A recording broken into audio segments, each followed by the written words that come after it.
Bonjour, j'espère que vous allez bien. Nous allons voir aujourd'hui comment réaliser les semis de tomates dans des boîtes à œufs. Je vais utiliser des graines que j'ai récupérées l'année dernière, donc les tomates cerises. J'en ai des rouges, des jaunes allongés, des jaunes à forme ronde. Comme matériel, il vous faudra donc des graines, une boîte à œufs. Je vais semer aussi quelques œillets d'Inde à l'intérieur. C'est une bonne association avec la tomate. Il faudra aussi préparer du terreau spécial semis. Pour ce faire, j'utilise un tamis. Je mélange de la terre et du compost et ça permettra d'avoir ce genre de résultat. Je vais réaliser ces semis directement dans ma serre. Je me suis créé un petit plan de travail. Là, on voit les salades, les courgettes. Alors nous voici, donc j'ai récupéré une boîte à œufs. Je vais arracher donc les parties que je ne vais pas utiliser.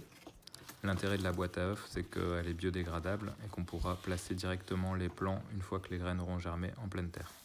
Voilà le résultat du terreau que j'ai tamisé. Donc c'est un mélange de terre de surface et de compost qui était mûr. Donc je vais tout simplement remplir les alvéoles de la boîte à œufs à la main, en tassant comme ça légèrement avec le pouce. C'est assez simple à réaliser, vous pouvez le faire avec vos enfants ou avec vos petits-enfants.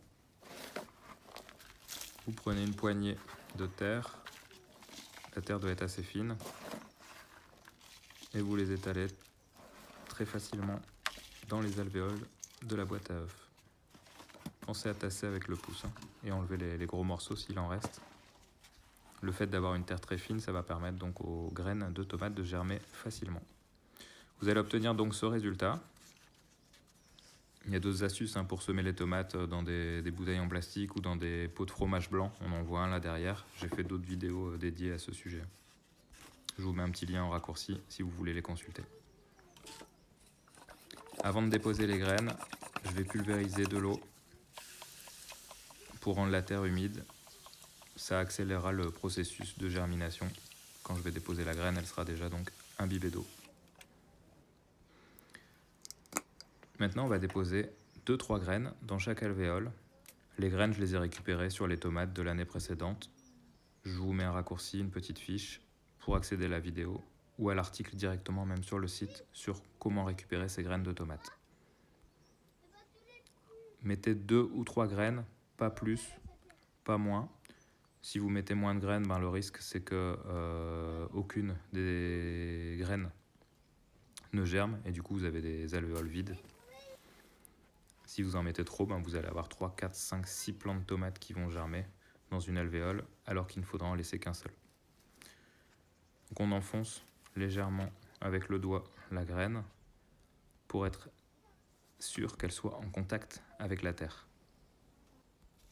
J'ai utilisé la calculette du jardinier pour faire un troc, un échange de graines. Voici les graines que j'ai récupérées d'œillets d'Inde. Donc je vais en semer aussi dans cette boîte puisqu'il y avait beaucoup d'alvéoles. Ça permettra d'avoir peut-être des plants d'œillets d'Inde que je pourrais mettre à côté des tomates, à côté des plants de tomates quand je vais les replanter en pleine terre. C'est une bonne association pour éviter les parasites, surtout au niveau des racines. Je vous mets une petite fiche aussi pour consulter pourquoi associer les tomates avec les œillets d'Inde. Avant de recouvrir de terre, on va pulvériser de l'eau de pluie et recouvrir donc toujours avec le terreau spécial semis. Si vous ne savez pas réaliser votre terreau, vous pouvez tout à fait en acheter, en trouver dans les jardineries.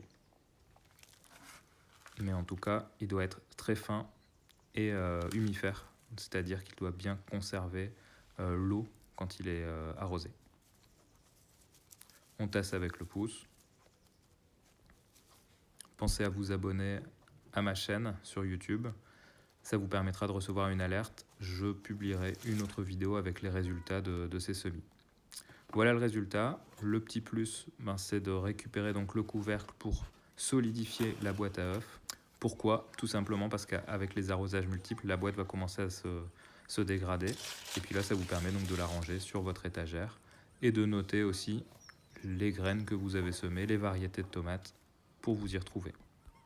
J'espère que cette vidéo vous a plu. Pensez à aimer la vidéo et on se retrouve bientôt pour de nouvelles vidéos de jardinage. À bientôt et portez-vous bien.